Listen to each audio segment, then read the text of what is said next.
नमस्कार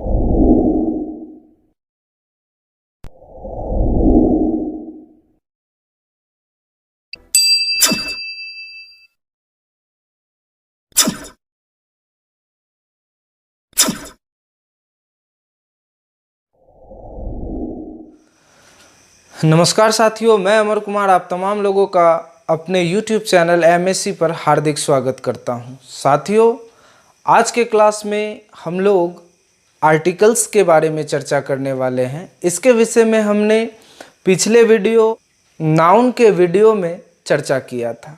आज हम लोग आर्टिकल्स को विस्तार से पढ़ेंगे, तो बने रहिए हमारे साथ और वीडियो को अंत तक देखिए ताकि आपको आर्टिकल्स अच्छे से समझ में आए। तो चलिए शुरू करते हैं।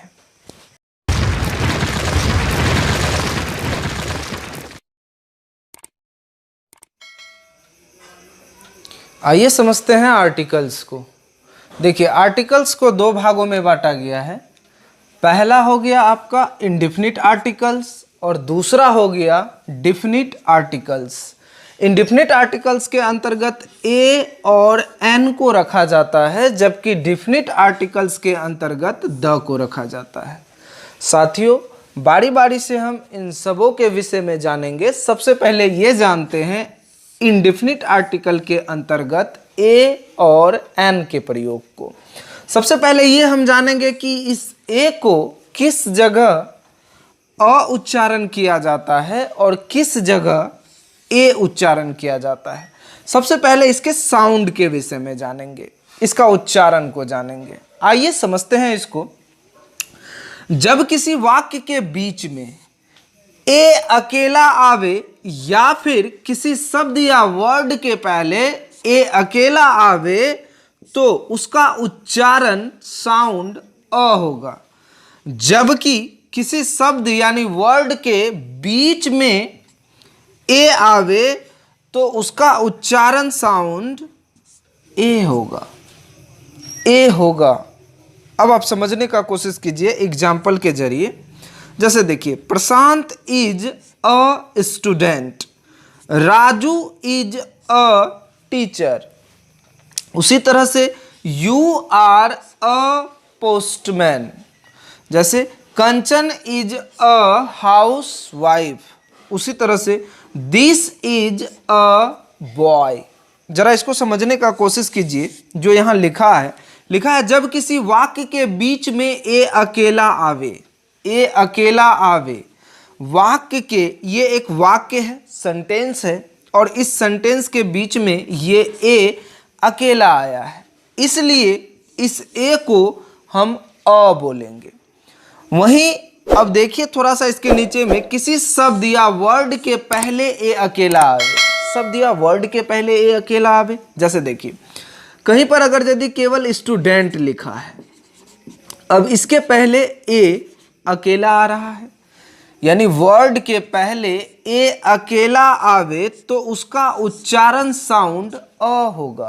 अ, यानी इस वर्ड के पहले ए अकेला आ रहा है, इसलिए इसका साउंड जो होगा ए स्टूडेंट नहीं होगा। क्या होगा? A student. उसी तरह से अ कैट, उसी तरह से अ डॉग, उसी तरह से अ पोस्टमैन। इन तमाम शब्दों को आप देखिए, इसके आगे ये ए अकेला आया है, इसलिए इसका उच्चारण अ होगा। अब आइए समझते हैं कहां पर इस ए का उच्चारण ए होता है। देखिए, जब किसी शब्द यानी वर्ड के बीच में ए आवे, जब किसी शब्द के बीच में ए आवे तो उसका उच्चारण साउंड ए होगा। अब यहां पर ही आप ध्यान दे दीजिए, ये जो शब्द लिखा है, इस शब्द के बीच में ए लिखा है, POSTMAN, पोस्टमैन। ये शब्द के बीच में ए आया है, इसलिए इस ए को हम ए बोलेंगे, न कि अ बोलेंगे। जस्ट इसके पहले अगर यदि ए आया है तो इसका साउंड अ होगा। उम्मीद है आपको ये अ और ए समझ में आ रहा होगा। साथियों, उसी तरह से बहुत सारा शब्द होता है। जैसे देखिए यहाँ पर लिखा है प्रशांत। प्रशांत में पी आर, इसको हम क्या बोलेंगे? ए बोलेंगे या अ बोलेंगे? निश्चित रूप से इसको ए बोलेंगे, क्योंकि ये शब्द के बीच में आया है। यदि यह शब्द के यही ए शब्द के पहले आ जाए, किसी भी शब्द के पहले आ जाए, तो इसका उच्चारण अ होगा। और यदि इस शब्द के बीच में, जैसे यहां पर देखिए, जैसे लिखा है पोस्टमैन, इस ए को हम लोग बोलेंगे ए, न कि अ। वही परिभाषा कहता है कि जब किसी वाक्य के बीच में ए अकेला आवे, यहां वाक्य के बीच में ए अकेला आया है, या फिर किसी शब्द या वर्ड के पहले ए अकेला आवे, किसी शब्द या वर्ड, ये वर्ड है, इसके पहले ए अकेला आवे, तो उसका उच्चारण साउंड अ होगा। उसका उच्चारण साउंड, ये जो है, इस शब्द के पहले या फिर वाक्य के बीच में अगर ए आवे तो इसका उच्चारण साउंड अ होगा। जबकि किसी शब्द यानी वर्ड के बीच में ए अकेला आवे तो उसका उच्चारण साउंड ए होगा। आइए आगे समझते हैं। साथियों, आपने बचपन से ए और एन के बारे में पढ़ा होगा। आपके सामने कुछ शब्द यहां लिखा है। इस शब्द के आगे आपको ए या एन लगाना है। कुछ देर के लिए आप वीडियो को पॉज कीजिए और इन तमाम शब्दों के आगे ए या एन लगाने का कोशिश कीजिए। आप लोगों ने लगा लिया ए या एन? आइए अब देखते हैं। यहां पर लगेगा अ कैट। अब ध्यान दीजिए, इसको अ पढ़ेंगे, अ कैट, क्योंकि ये जो है किसी शब्द के पहले आया है, अ कैट। जबकि ई कैट का स्पेलिंग में यहां पर हम इसका उच्चारण ए करेंगे। उसी तरह से यहां पर an elephant, umbrella, an umbrella, an apple, a या an honest boy, an ant. उसी तरह से an intelligent boy, an MLA, an MA, a BA. अब आप सोच रहे हैं कि इन सबों के आगे मैंने ए या एन का प्रयोग क्यों नहीं किया? क्या आपके मन में कोई डाउट है? जी हाँ, चलिए समझते हैं इसी चीज को कि इसके आगे मैंने ए या एन का प्रयोग क्यों नहीं किया। सबसे पहले यह जानना होगा कि ये ए और एन का प्रयोग होता कहाँ है। क्यों ई प्ले के पहले ए या एन का प्रयोग नहीं हुआ? क्यों इस हैप्पी के पहले ए या एन का प्रयोग नहीं हुआ? क्यों ऑनेस्ट के पहले ए या एन का प्रयोग नहीं हुआ? क्यों कैट्स के पहले ए या एन का प्रयोग नहीं हुआ? और क्यों एंट्स के पहले ए एन का प्रयोग नहीं हुआ? क्यों ओएल के पहले ए एन का प्रयोग नहीं हुआ? क्यों इंटेलिजेंट के पहले ए या एन का प्रयोग नहीं हुआ? और क्यों फास्ट के पहले ए या एन का प्रयोग नहीं हुआ? साथियों, आइए सबसे पहले ये समझते हैं कि ए या एन का प्रयोग होता कहाँ है। क्लियर? चलिए समझते हैं। तो आइए समझते हैं ए और एन का प्रयोग कहाँ होता है। सबसे पहले लिखा है कि ए या एन का प्रयोग हमेशा सिंगुलर काउंटेबल नाउन के पहले होता है। ए या एन का प्रयोग हमेशा सिंगुलर काउंटेबल नाउन के पहले होता है। सिंगुलर काउंटेबल नाउन के पहले होता है। साथियों, मैंने आपको नाउन के चैप्टर में इन तमाम चीज़ों के विषय में बताया था कि singular countable noun, plural countable noun और अनकाउंटेबल नाउन। यदि आपने नाउन का वीडियो नहीं देखा है तो पहले जाकर के आप नाउन का वीडियो को देख लें। फिलहाल मैं यहाँ संक्षेप में बताना चाहूँगा कि नाउन को कंपोजिशन के हिसाब से दो भागों में बांटा गया है। पहला काउंटेबल नाउन और दूसरा अनकाउंटेबल नाउन। काउंटेबल नाउन उस नाउन को कहते हैं जिसको गिनना संभव हो। अनकाउंटेबल नाउन वह नाउन होता है जिसको गिनना संभव नहीं हो, किसी भी आधार पर गिनना संभव नहीं हो। देखिए अब यहां पर लिखा है सिंगुलर काउंटेबल नाउन, यानी इसको हम गिन सकते हैं, यानी ए या एन का प्रयोग उसी नाउन के पहले होगा जिसको गिनना संभव हो। यानी आप सीधे सीधे समझिए ए या एन का मतलब होता है एक, यानी जिसको गिन सकते हैं। अब दूसरा में यहां लिखा है, जरा इसको समझने का कोशिश करते हैं। नंबर दो में लिखा है कि प्लूरल काउंटेबल नाउन के पहले ए या एन का प्रयोग नहीं होता है। अब प्लूरल काउंटेबल नाउन के अंतर्गत क्या सब आता है? अब जैसे कि हमने नाउन में आपको पढ़ाया था कि काउंटेबल नाउन दो प्रकार का होता है, एक सिंगुलर काउंटेबल नाउन जिसको गिनना संभव है, और एक प्लूरल काउंटेबल नाउन जिसको गिनना संभव है लेकिन ये एक से अधिक होगा, जबकि सिंगुलर काउंटेबल नाउन गिनती में केवल एक होगा, जैसे एक पंखा, एक टीवी। अब इसको समझिए, जैसे कि ये प्लूरल काउंटेबल नाउन का मतलब हुआ गिनना संभव है। जैसे यहाँ लिखा है बुक्स, इसको गिनना संभव है लेकिन इसके पहले ए या एन का प्रयोग नहीं होगा, क्योंकि ए या एन का मतलब होता है एक, जबकि बुक्स कहने से एक से अधिक बुक्स हो गया। उसी तरह से कैट्स, उसी तरह से डॉग्स। आप ध्यान दीजिए, इसके पहले ए या एन का प्रयोग नहीं होगा। क्यों नहीं होगा? क्योंकि यहाँ एक से अधिक है। उसी प्रकार ई डॉग्स के पहले भी ए या एन का प्रयोग नहीं होगा। क्यों? क्योंकि इसको गिन सकते हैं लेकिन ये एक से अधिक है, इसी वजह से इसके पहले ए या एन का प्रयोग नहीं होगा। आइए समझते हैं इसको। नंबर तीन में लिखा है वर्ब। वर्ब का मतलब क्या होता है? क्रिया। आपको क्रिया के विषय में हमने पिछले वीडियो में पढ़ाया है, बताया है, अच्छे तरीके से बताया है। क्रिया किसको कहते हैं ये आप लोगों को पता है, मैं संक्षेप में बता दूं।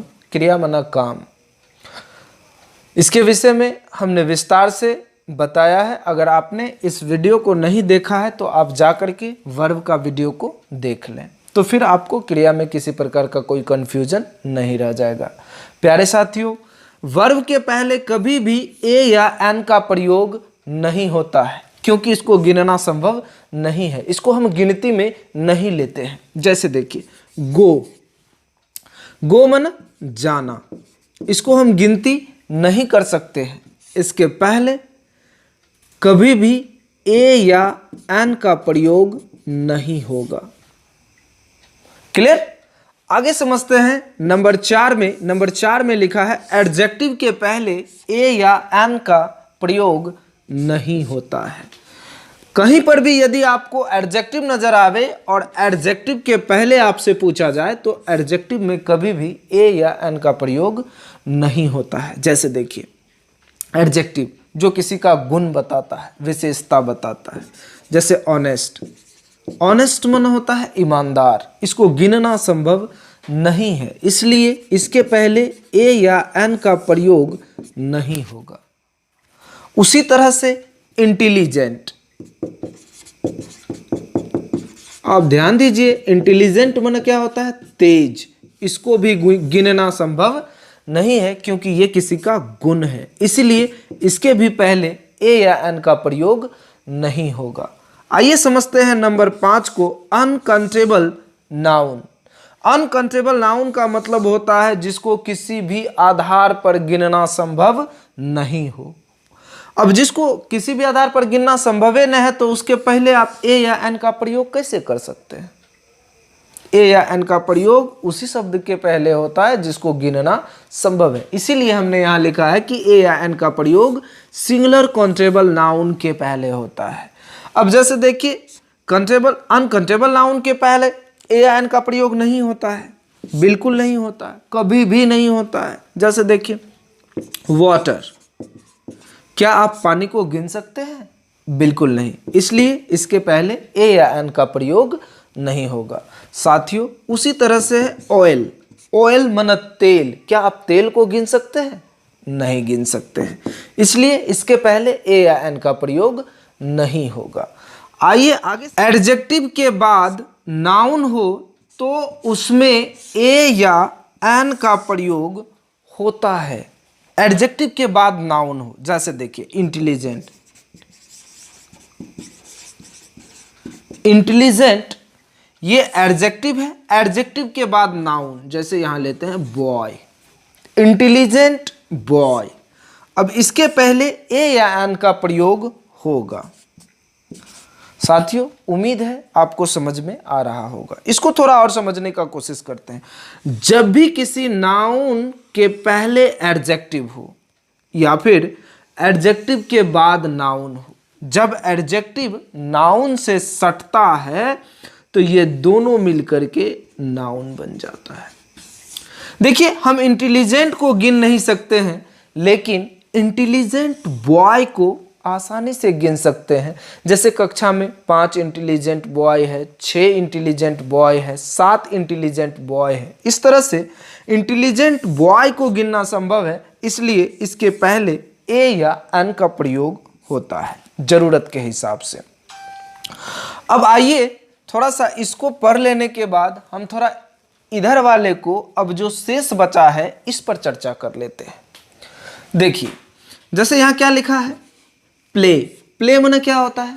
प्ले मना होता है, प्ले मना होता है खेलना। अब आप बताइए खेलना क्या है? वर्ब है। और हमने क्या पढ़ा? वर्ब के पहले ए या एन का प्रयोग नहीं होता है। ये वर्ब के पहले आपको ए या एन का प्रयोग नहीं करना।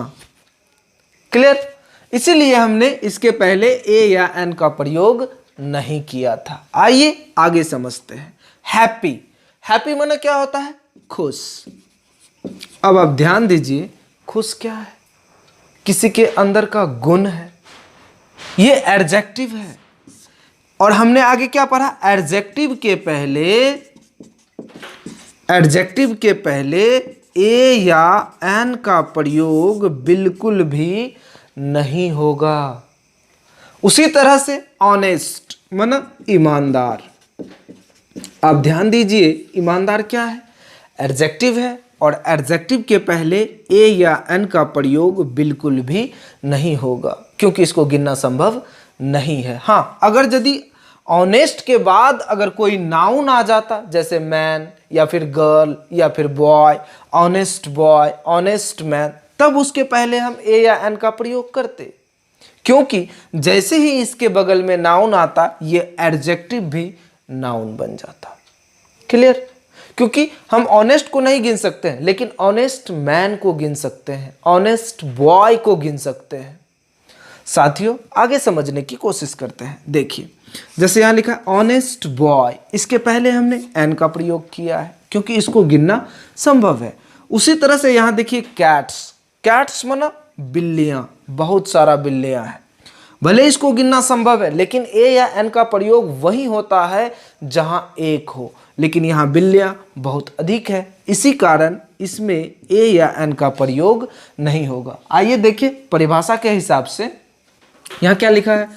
प्लूरल काउंटेबल नाउन के पहले ए या एन का प्रयोग नहीं होगा। और यहाँ पर कैट्स क्या है? कैट्स प्लूरल काउंटेबल नाउन है, इसी वजह से इसके पहले ए या एन का प्रयोग नहीं हुआ है। साथियों उसी तरह से यहाँ एंट्स है, एंट्स के पहले भी ए या एन का प्रयोग नहीं होगा, क्योंकि ये भी प्लूरल काउंटेबल नाउन है। आइए आगे समझते हैं। ऑयल, ऑयल माने क्या होता है? तेल। ये अनकाउंटेबल नाउन है, इसको किसी भी आधार पर गिनना संभव नहीं है, इसी वजह से इसके आगे ए या एन का प्रयोग नहीं हुआ है। उसी तरह से इंटेलिजेंट, इंटेलिजेंट क्या है? एडजेक्टिव है, इसी कारण इसके पहले ए या एन का प्रयोग नहीं हुआ है। उसी तरह से यहाँ पर देखिए फास्ट, ये एडजेक्टिव है, इसी कारण इसके पहले ए या एन का प्रयोग नहीं हुआ है। अभी तक तो हम लोग ये सीखे कि ए या एन का प्रयोग कहाँ होता है और कहाँ नहीं होता है। अब हमारे सामने सबसे बड़ा समस्या ये है कि ए कहाँ लगता है और एन कहाँ लगता है। अब हम सीखेंगे ए का प्रयोग और एन का प्रयोग। तो आइए समझते हैं। साथियों, ए या एन का प्रयोग कहाँ होता है, इसको जानने से पहले हमारे सामने एक सवाल है, how many letters in English. क्या आप इसका जवाब जानते हैं? यदि जानते हैं तो वीडियो को पॉज कीजिए और कमेंट में इसका जवाब लिख दीजिए। सोचिए मत, लिख दीजिए। चलिए आगे शुरू करते हैं। लिख दिया आपने? Thank you. चलिए आगे शुरू करते हैं। How many letters in English? तो there are 26 letters in English. अंग्रेजी में कितने लेटर होते हैं? तो कितने लेटर होते हैं? 26 लेटर्स इन इंग्लिश। अब आप समझने का कोशिश कीजिए। 26 लेटर्स को, ये 26 लेटर्स को दो भागों में बांटा गया है, एक वॉवेल और दूसरा कंसोनेंट। आप सोच रहे होंगे कि हम तो ए या एन का प्रयोग समझने वाले थे, फिर ये क्या कर रहे हैं सर? धैर्य रखिए, हम मुद्दा पर पहुंच रहे हैं, क्योंकि इसके बिना ए या एन को समझना नामुमकिन है। तो आइए ध्यान से इसको समझते हैं। तो साथियों, 26 लेटर्स को दो भागों में बांटा गया है, एक का नाम है वॉवेल और दूसरा का नाम है कॉन्सोनेंट। वॉवेल के अंतर्गत इंग्लिश के 5 लेटर्स को रखा गया है, वो है ए, ई, आई, ओ और यू।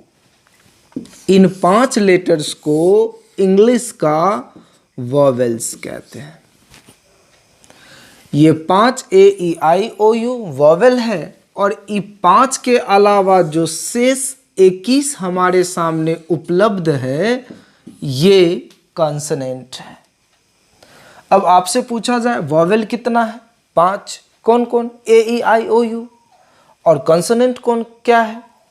तो इस 5 को छोड़ करके जो शेष लेटर्स बच जाता है वो कॉन्सोनेंट है।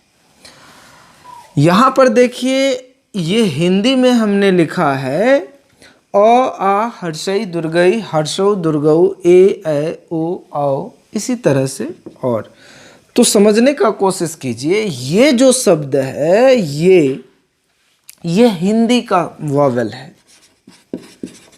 हिंदी का वॉवेल है, यानी ये हिंदी का स्वर वर्ण है। और उसी तरह से आप यहाँ ध्यान दीजिए, ये कंसोनेंट को व्यंजन वर्ण कहते हैं और ये हिंदी का व्यंजन वर्ण है। जैसे क वर्ग, च वर्ग, ट वर्ग, त वर्ग, प वर्ग, अंतःस्थ व्यंजन, उष्म व्यंजन, संयुक्त व्यंजन। क वर्ग के अंतर्गत क, ख, ग, घ, अंघ। च वर्ग के अंतर्गत च, छ, ज, झ, य।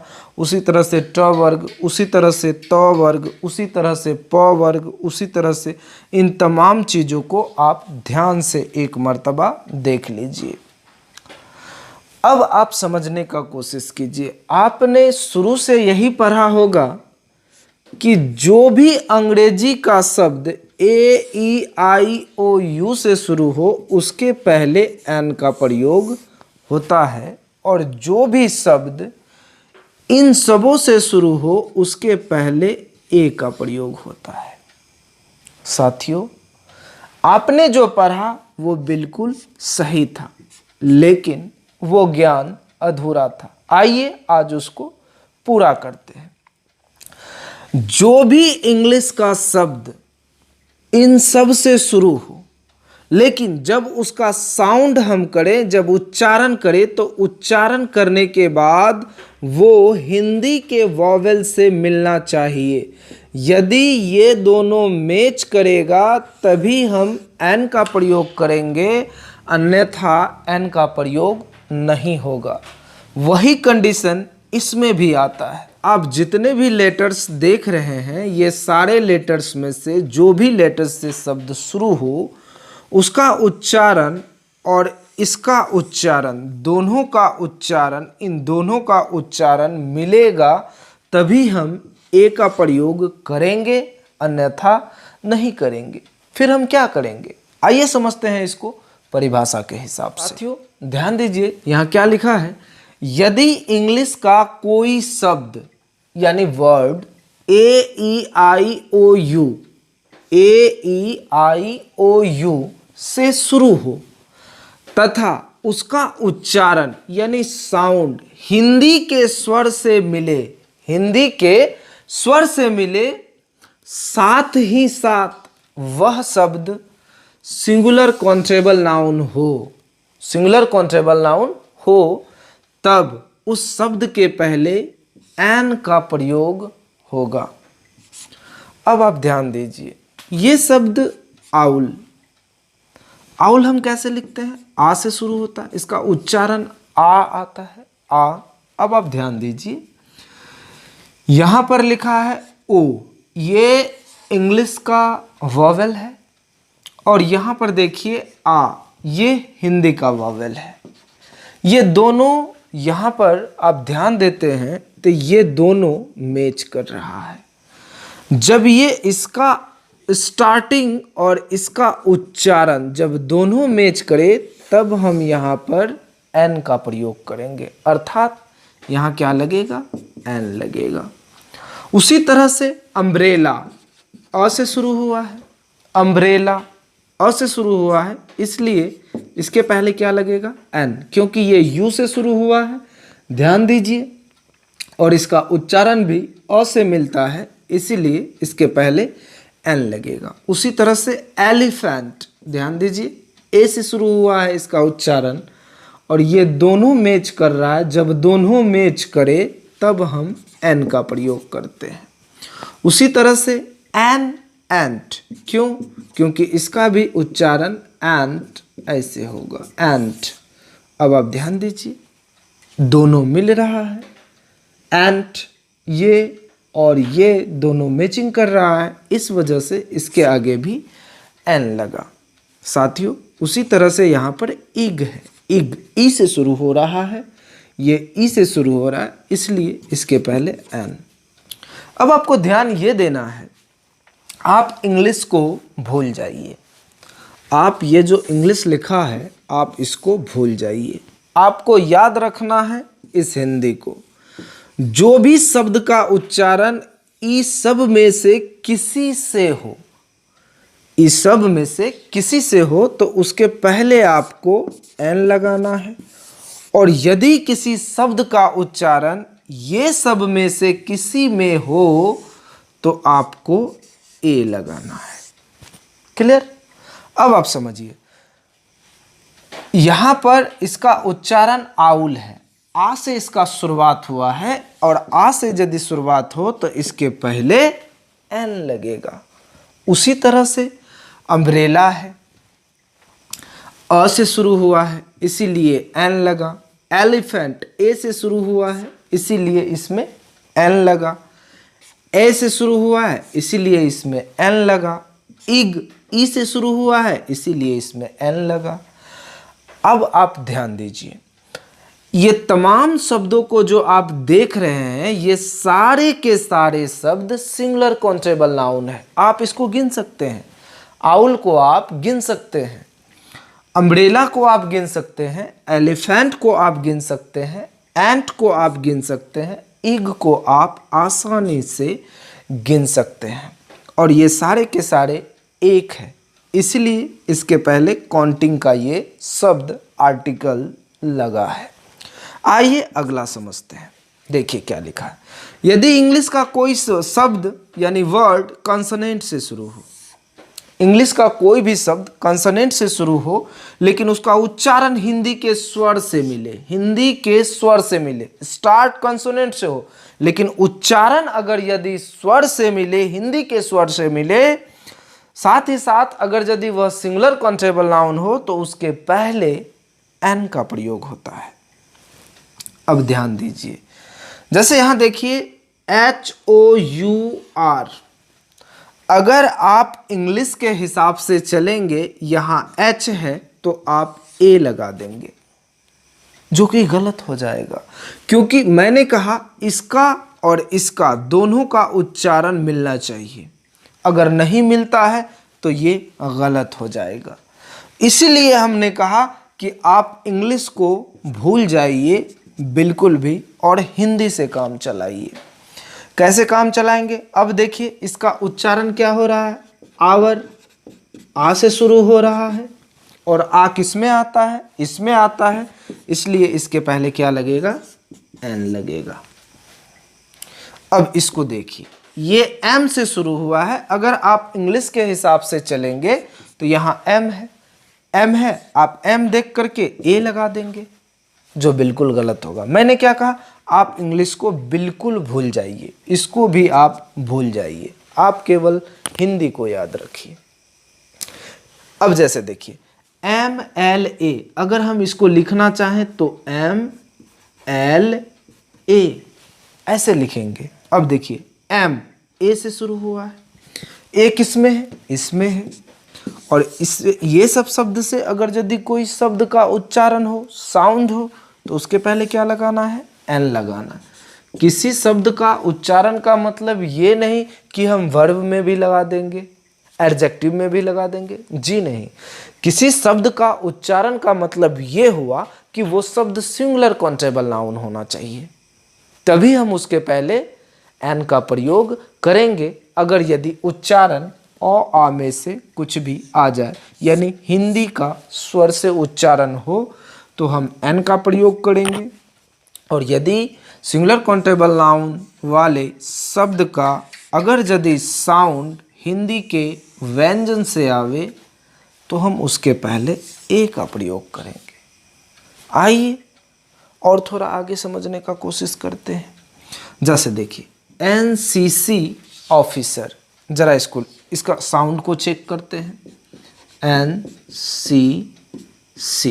अब ध्यान दीजिए ए से शुरू हुआ है। अगर आप इंग्लिश के हिसाब से जाएंगे तो एन यहाँ लिखा है, आप ए लगा देंगे, जो गलत होगा। आपको क्या कहा मैंने, कि आपको इसको देखना है, ना कि इसको देखना है। तो आप वहां देख रहे हैं कि यहाँ ए है ना, तो इसलिए हम इसके आगे क्या लगाएंगे, एन लगाएंगे। उसी तरह से एम ए, इस MP, उसी तरह से MP के आगे हम क्या लगाएंगे, एन लगाएंगे। आइए समझते हैं अब हम ए का प्रयोग। ये तो हमने सीखा एन का प्रयोग, ये हमने क्या सीखा, एन का प्रयोग। अब हम लोग सीखेंगे ए का प्रयोग, कि ए का प्रयोग कहाँ होता है। वैसे तो आप समझ ही गए हैं ए का प्रयोग कहाँ होता है। जिस शब्द का उच्चारण ये शब्द से शुरू हो तो उसके पहले हम ए लगाएंगे। साथियों आइए आगे समझते हैं। का प्रयोग होता है साथियों, जैसे लिखा है, यदि इंग्लिश का कोई भी शब्द या वर्ड कॉन्सोनेंट BCDFG, ये जितना भी आप देख रहे हैं, ये सारे के सारे लेटर से शुरू हो, ये सारे के सारे लेटर्स कॉन्सोनेंट कहलाता है। अगर ये कॉन्सोनेंट से शुरू हो, उसका उच्चारण साउंड हिंदी के व्यंजन से मिले, ये जो आप देख रहे हैं हिंदी के व्यंजन, इन सब से ये दोनों का अगर मैच होता है और वह शब्द अगर यदि सिंगुलर काउंटेबल नाउन है, तब उसके पहले ए का प्रयोग होगा। अब ध्यान दीजिए, जैसे यहाँ लिखा है कैट। अब कैट कैसे लिखेंगे, उच्चारण क्या आ रहा है, क, और यहाँ पर देखिए क, ये दोनों मिल रहा है, ये दोनों मिल रहा है, इसलिए इसके पहले क्या लगेगा, ए। उसी तरह से डॉग, ड आ रहा है, डॉग, ड, ए। उसी तरह से बुक, ब, उच्चारण ब आ रहा है, इसलिए इसके पहले ए लगेगा। उसी तरह से पोस्टमैन, उच्चारण प आ रहा है, इसलिए इसके पहले ए लगेगा। अब आप इंग्लिश को भूल जाइए, हिंदी से समझिए। जैसे देखिए डॉक्टर, ड, इसमें आ में है या इसमें है? तो निश्चित रूप से इसमें है ड, ड, तो क्या हो जाएगा? ड से शुरू हुआ है, इसलिए इसके पहले क्या लगेगा? ए। उसी तरह से जैसे नर्स लिखा है, नो, इसमें है या इसमें है? इसमें है, और नर्स सिंगुलर काउंटेबल नाउन है, इसलिए इसके पहले ए का प्रयोग होगा। बात क्लियर है? उम्मीद है आपको समझ में आ रहा होगा। अब इसको समझने का कोशिश कीजिए। लिखा है, यदि इंग्लिश का कोई भी शब्द यानी वर्ड वॉवेल AEIOU से शुरू हो, लेकिन उसका उच्चारण यानी साउंड हिंदी के व्यंजन से हो, हिंदी के व्यंजन से हो, तो उसके पहले ए का प्रयोग होता है। अब देखिए, AEIOU से शुरू हो, ये वॉवेल से शुरू हो रहा है, AEIOU से शुरू हो रहा है। आप इसमें पढ़े हो कि जो शब्द इससे शुरू हो उसके पहले एन लगता है, लेकिन यहाँ पर देखिए, यहाँ पर हमने क्या कहा है? AEIOU से शुरू हो, लेकिन उसका उच्चारण किससे मिल रहा है? हिंदी से मिल रहा है। तो हम यहाँ पर इसको भूल गए, और यहाँ पर हम चल किसके हिसाब से रहे हैं? हिंदी के हिसाब से चल रहे हैं। लेकिन उसका साउंड हिंदी के व्यंजन से हो, तो उसके पहले ए का प्रयोग होता है, यानी वन वे टिकट। अब देखिए, वन व से शुरू हुआ है, इसलिए इसके पहले क्या लगेगा? ए लगेगा। अब आप ध्यान दीजिए, पिछले सेशन में हम लोग ओ से शुरू होने वाले शब्द जैसे आउल, आउल, इसके पहले हमने एन लगाया था, और यहाँ पर वही ओ से शुरू हो रहा है, लेकिन यहाँ ए लग रहा है। ये कैसे हुआ? ये हुआ इसके साउंड पर, उच्चारण। ये ओ से शुरू हुआ है और ये भी ओ से शुरू हुआ है, लेकिन इसका साउंड आ रहा है आ, आउल, आ, इसलिए इसके पहले आ इधर है, इसलिए इसके पहले एन, और जबकि इसका उच्चारण हो रहा है व इधर है, इसलिए इसके पहले ए। क्लियर? आगे समझते हैं। जैसे यहाँ पर लिखा है EUROPEAN, इसको क्या पढ़ेंगे? यूरोपियन, यूरोपियन, यो से इसका उच्चारण आ रहा है। अब बताइए आप कि यो से जिसका उच्चारण आएगा उसके पहले क्या लगेगा? ए लगेगा या एन लगेगा? अगर आप इंग्लिश के हिसाब से चलेंगे तो आप यहाँ एन लगा देंगे, जो कि गलत होगा। सही उत्तर क्या होगा? ए, क्योंकि इसका उच्चारण यो आ रहा है, इसलिए ए होगा। उसी तरह से वन साइडेड गेम, व उच्चारण वो आ रहा है, इसलिए इसमें ए लगेगा, क्योंकि वो यहाँ है। उसी तरह से यूनिक साइट, आप ध्यान दीजिए, इसके आगे क्या लगेगा? ए। क्लियर?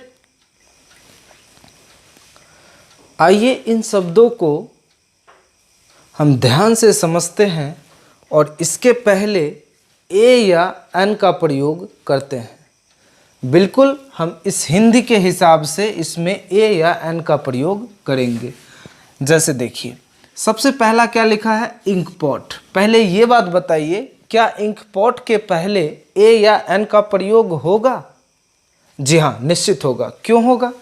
क्योंकि इंक पॉट माना दवात, दवात को हम गिन सकते हैं, 1 2 3 4 गिन सकते हैं।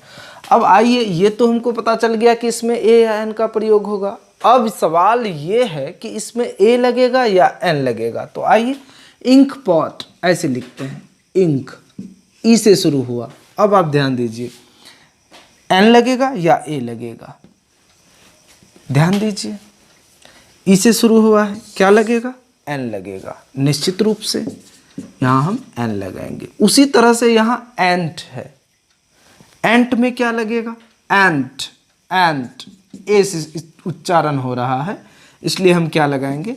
एन लगाएंगे। उसी तरह से one way ticket, one, English को नहीं देखना, हिंदी को देखना है। वो कहाँ है?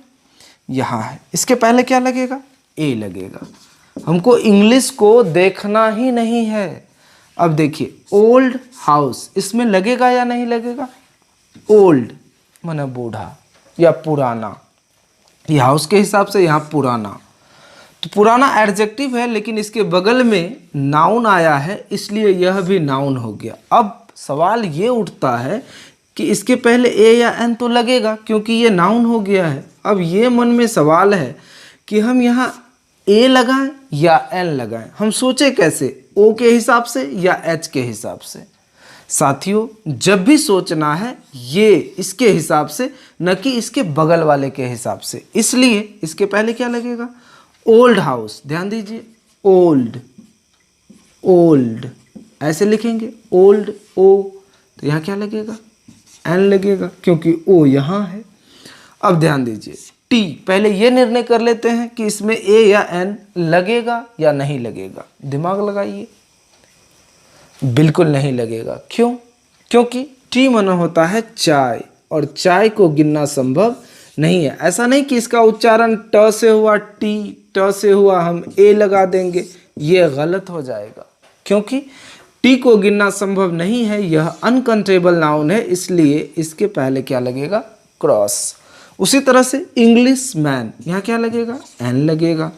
फास्ट हॉर्स, अब ध्यान दीजिए, फास्ट एडजेक्टिव है लेकिन हॉर्स नाउन है, ये दोनों जुड़ने के बाद नाउन हो गया, इसलिए फास्ट फ से शुरू हुआ है, इसलिए इसके पहले ए लगेगा। उसी तरह से H E school, H E school counting कर सकते हैं इसको। अगर हम इंग्लिश के हिसाब से चलेंगे तो यहाँ एच है और हम इसके आगे ए लगा देंगे, जो गलत हो जाएगा। हिंदी के हिसाब से चलते हैं, एच ए से शुरू हुआ है और ए यहाँ है, इसलिए इसके पहले एन लगेगा। उसी तरह से एनसीसी ऑफिसर, एन लगेगा। उसी तरह से Urdu poet, an Urdu poet. उम्मीद है आपको ये सारे के सारे ए एन का प्रयोग अच्छी तरह से समझ में आया होगा। साथियों, यदि आप इस पर और प्रैक्टिस करना चाहते हैं तो मैं टेलीग्राम पर इसके प्रैक्टिस के लिए आपको एक्सरसाइज उपलब्ध करवा दूंगा। आप वहां से डाउनलोड करके भरपूर प्रैक्टिस कर सकते हैं और ए एन को स्ट्रॉन्ग कर सकते हैं ताकि आपको भविष्य में कभी भी दिक्कत ना हो। चलिए आइए अब शुरू करते हैं हम लोग डेफिनेट आर्टिकल को, क्योंकि इनडेफिनिट आर्टिकल को हम लोग पढ़ चुके हैं। डेफिनेट आर्टिकल के अंतर्गत द का प्रयोग हम लोग आगे सीखेंगे, तो आइए सीखते हैं। तो आइए समझ लेते हैं थोड़ा सा डेफिनेट आर्टिकल को। डेफिनेट आर्टिकल के अंतर्गत द आता है। अब सबसे पहले ये हम लोग समझेंगे कि द का उच्चारण कहाँ द होता है और कहाँ दी होता है। जरा इस परिभाषा पर ध्यान दीजिए, क्या लिखा है कि जिस शब्द का उच्चारण हिंदी के व्यंजन से हो उसके पहले यदि टी एच ई लगे तो इसका साउंड द होगा। जैसे कि आपको अभी जस्ट हमने बताया है कि हिंदी का व्यंजन क्या होता है। हिंदी के व्यंजन के अंतर्गत क ख का शब्द आता है, फिर च छ, फिर ट ठ, फिर त थ, फिर प फ, फिर य र ल व। इन सबों में से अगर उच्चारण कुछ भी आवे शब्द का तो उसके आगे टी एच ई लगा हो तो उसको हम लोग द बोलेंगे। इसका साउंड यहाँ पर द आएगा। ठीक उसी प्रकार इसको समझने का कोशिश कीजिए कि जिस शब्द यानी वर्ड का उच्चारण हिंदी के स्वर से हो और उसके पहले टी एच ई लगे तो इसका साउंड दी होगा। यानी शब्द अगर यदि हिंदी के स्वर से हो, हिंदी का स्वर अ आ ये, अगर किसी भी शब्द का उच्चारण इससे हो और उसके पहले यदि टी एच ई लगे तो इसको हम दी बोलेंगे। आइए समझते हैं थोड़ा सा एग्जाम्पल के माध्यम से। देखिए, जैसे लिखा है एलिफेंट, एलिफेंट, एलिफेंट में ए से उच्चारण हो रहा है, इसके पहले यदि टी एच ई लगा मिले तो इसको हम क्या बोलेंगे, इसको हम बोलेंगे दी।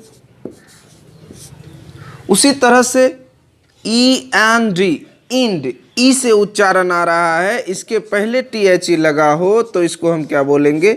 दी। उसी तरह से आउल, आउल, आ से उच्चारण आ रहा है, इसके पहले अगर यदि THE लगा हो तो इसका उच्चारण इसका साउंड दी होगा। अब यहां पर देखिए कैट, उच्चारण क से आ रहा है, अगर इसके पहले द लगा हो, THE लगा हो तो इसको हम द बोलेंगे। कैट, क, यहां पर लिखा है कि इसका उच्चारण क्या होगा? द होगा। उम्मीद है साथियों आपको ये द और दी समझ में आ गया होगा। आइए अब समझते हैं हम लोग कि द का यूज़ कहाँ होता है और कहाँ नहीं होता है। सबसे पहले ज़रा इस पर ध्यान दीजिए, जिसके बारे में पहले से जानकारी हो और यदि अचानक बातचीत के वक्त उसी का चर्चा हो जाए तो उसके पहले द का प्रयोग होता है। अब जैसे इसको समझने का कोशिश कीजिए कि कैसे होता है। जैसे हम लिखते हैं यहाँ दिस इज अ कैट, और कभी इसका यूज करते हैं दिस इज द कैट। इन दोनों में फर्क क्या है? ये एक साधारण सा बिल्ली है जो हमेशा बातचीत के दौरान आता है, और यहाँ पर द लगा देने से दिस इज द कैट, इसका मतलब ये हुआ कि इस बिल्ली के विषय में मुझे पहले से जानकारी है। कुछ बिल्लियाँ ऐसी होती है शैतान कि आपके यहाँ वह कई क्राइम करके चले जाती है और आपको पता भी नहीं चलता है। आप हमेशा उस बिल्ली के इंतज़ार में रहते हैं। जैसे वो बिल्ली क्षति क्या करती है, कभी आपके यहाँ से दूध पी के भाग जाती है, कभी आपके कबूतर को लेकर के भाग जाती है, तो आप उस बिल्ली के तलाश में रहते हैं। जब इधर उधर आंगन में घूमते हैं, अचानक जब वह बिल्ली नज़र आ जाए तो वह बिल्ली जिसके बारे में आप पहले से अनुमान लगा रहे थे, तो वह बिल्ली के आगे द लग जाएगा, this is the cat. Clear? उसी तरह से और थोड़ा सा समझने का प्रयास करते हैं। जैसे देखिए कहीं पर लिखा है children are naughty,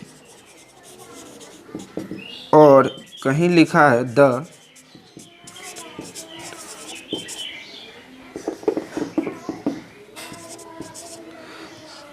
children are naughty.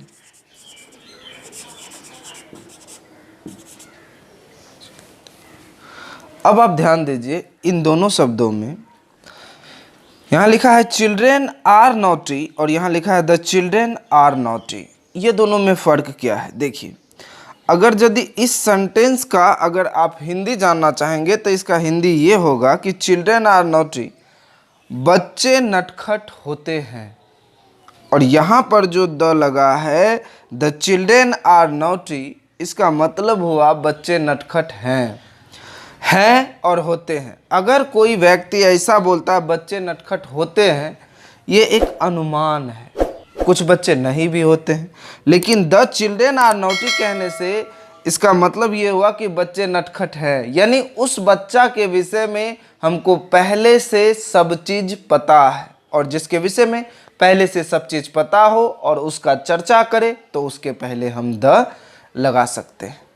आइए और कुछ द को समझते हैं जो फिक्स है कि उस शब्द के पहले लगेगा ही।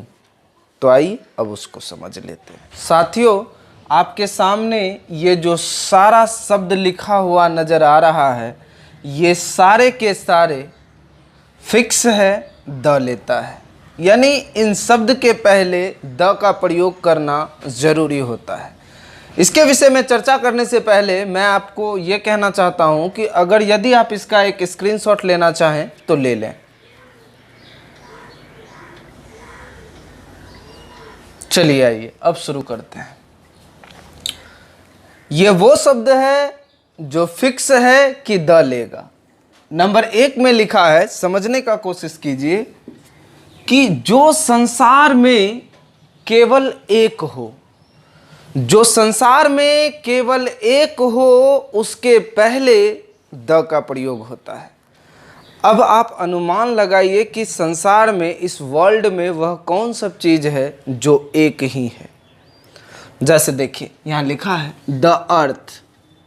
अब यहाँ पर देखिए, इसको ध्यान दीजिए, द अर्थ या फिर दी अर्थ, क्या पढ़ेंगे इसको, क्या इसका साउंड होगा? तो चूंकि इसका उच्चारण ई से हो रहा है, इसी वजह से इसको हम पढ़ेंगे दी अर्थ। अर्थ यानी पृथ्वी पूरे संसार में एक है। द सन संसार में एक है। The moon, the world, the sky इत्यादि।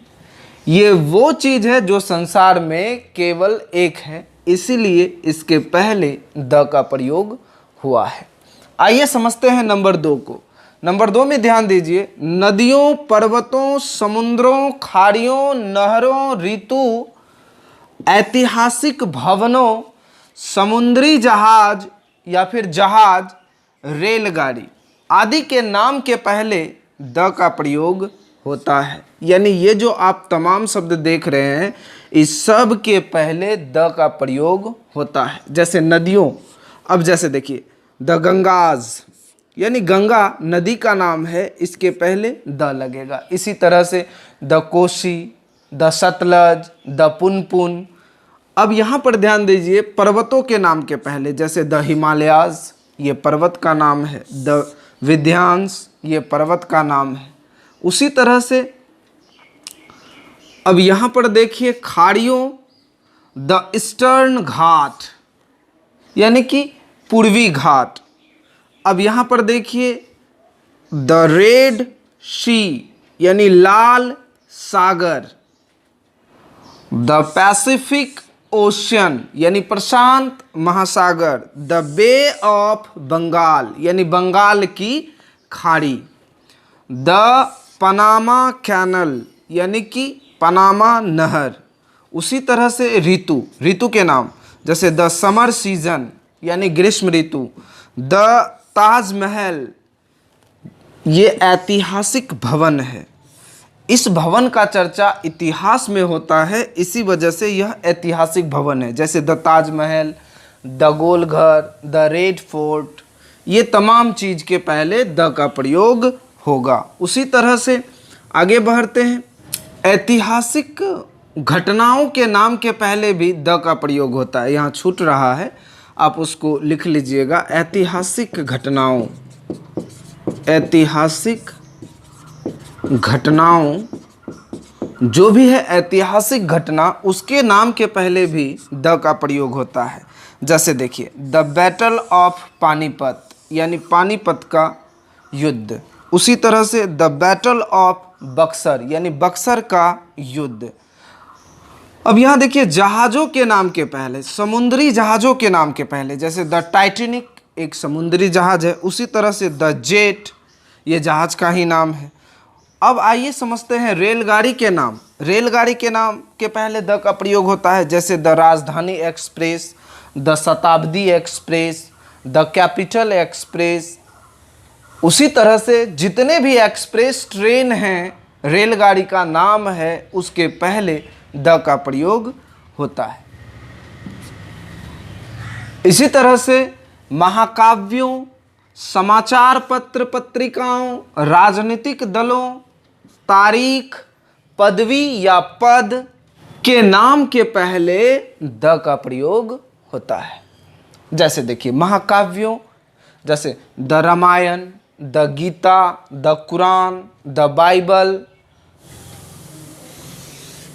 समाचार पत्र पत्रिकाओं, समाचार पत्र पत्रिकाओं के अंतर्गत जैसे the Times of India, the Hindustan Times. उसी तरह से राजनीतिक दलों, राजनीतिक दल के अंतर्गत जैसे the Bharatiya Janata party, the Congress party, the Samajwadi party.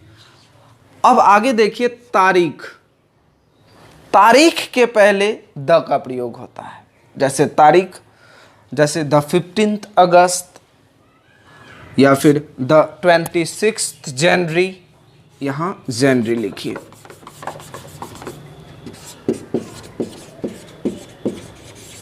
26 जनवरी। अब पद का नाम, पद के नाम जैसे the prime minister, the chief minister, ये किसी पद का नाम है। The principal, the headmaster, इन सब के पहले द का प्रयोग होता है। आइए अब इसको थोड़ा सा समझते हैं। जो विशेषण पूरी जाति का बोध कराता हो उसके पहले द का प्रयोग होता है। जो विशेषण पूरी जाति का बोध कराता है उसके पहले द का प्रयोग होता है। जैसे देखिए, ओल्ड, ओल्ड माना बूढ़ा, यंग, यंग माना जवान, रिच, रिच माना धनी, और पुअर, पुअर माना गरीब। आप ये जो शब्द देख रहे हैं ये सारे के सारे विशेषण हैं। लेकिन देखिए यहाँ पर क्या लिखा है, बूढ़ा लोग। ई बूढ़ा लोग से पूरे बूढ़े लोग यानी पूरे जाति का बोध हो रहा है। इसी वजह से इसको हम लिखेंगे द ओल्ड, ना कि ओल्ड पीपुल।